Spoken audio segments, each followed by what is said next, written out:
नमस्कार दोस्तों, कथा सागर में आपका स्वागत है। आज आप सुनेंगे पंचतंत्र सीरीज की कहानी ब्राह्मणी और नेवला, गार्गी की आवाज में। दोस्तों, अगर कहानी पसंद आए तो प्लीज कहानी को लाइक करें और चैनल को सब्सक्राइब करें। एक बार देव शर्मा नाम के ब्राह्मण के घर जिस दिन पुत्र का जन्म हुआ, उसी दिन उसके घर में रहने वाली नेवली ने भी एक नेवले को जन्म दिया।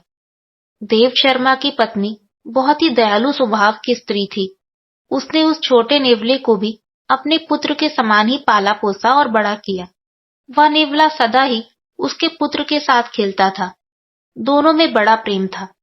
देव शर्मा की पत्नी भी दोनों के प्रेम को देखकर प्रसन्न थी, किंतु उसके मन में यह शंका हमेशा रहती थी कि कभी यह नेवला उसके पुत्र को न काट खाए। पशु की बुद्धि नहीं होती, मूर्खतावश वह कोई भी अनिष्ट कर सकता है। एक दिन उसकी इस आशंका का बुरा परिणाम निकल आया। उस दिन देव शर्मा की पत्नी अपने पुत्र को एक वृक्ष की छाया में सुलाकर स्वयं पास के जलाशय से पानी भरने चली गई थी। जाते हुए वह अपने पति देव शर्मा से कह गई थी कि वहीं ठहरकर वह पुत्र की देखरेख करे, कहीं ऐसा ना हो कि नेवला उसे काट खाए। पत्नी के जाने के बाद देव शर्मा ने सोचा, नेवले और बच्चे में गहरी मैत्री है, नेवला बच्चे को हानि नहीं पहुंचाएगा।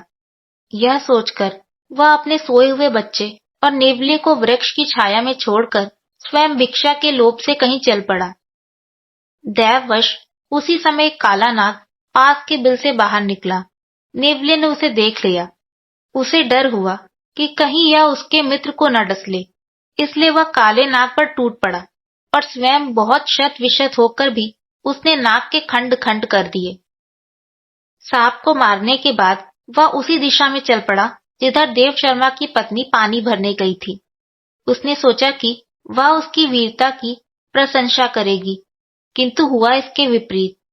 उसकी खून से सनी देह को देखकर ब्राह्मण पत्नी का मन उन्हीं पुरानी आशंकाओं से भर गया कि कहीं इसने उसके पुत्र की हत्या तो नहीं कर दी। यह विचार आते ही उसने क्रोध से सिर पर उठाए घड़े को नेवले पर फेंक दिया। छोटा सा नेवला जल से भारी घड़े की चोट खाकर वहीं मर गया।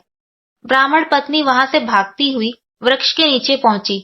वहां पहुंचकर उसने देखा कि उसका पुत्र बड़ी शांति से सो रहा है और उससे कुछ दूरी पर एक काले सांप का शरीर खंड खंड हुआ पड़ा है।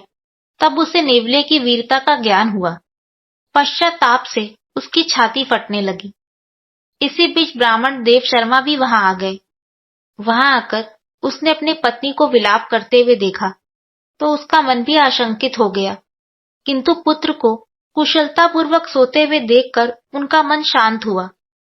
पत्नी ने अपने पति देव शर्मा को रोते रोते नेवले की मृत्यु का समाचार सुनाया और कहा, मैं तुम्हें यहीं ठहरकर बच्चे की देखभाल के लिए कह गई थी। तुमने भिक्षा के लोभ से मेरा कहना नहीं माना, इसी से यह परिणाम हुआ।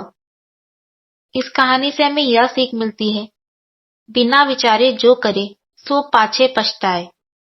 आप सुन रहे थे पंचतंत्र सीरीज की कहानी ब्राह्मणी और नेवला, गार्गी की आवाज में। Thank you and have a good day.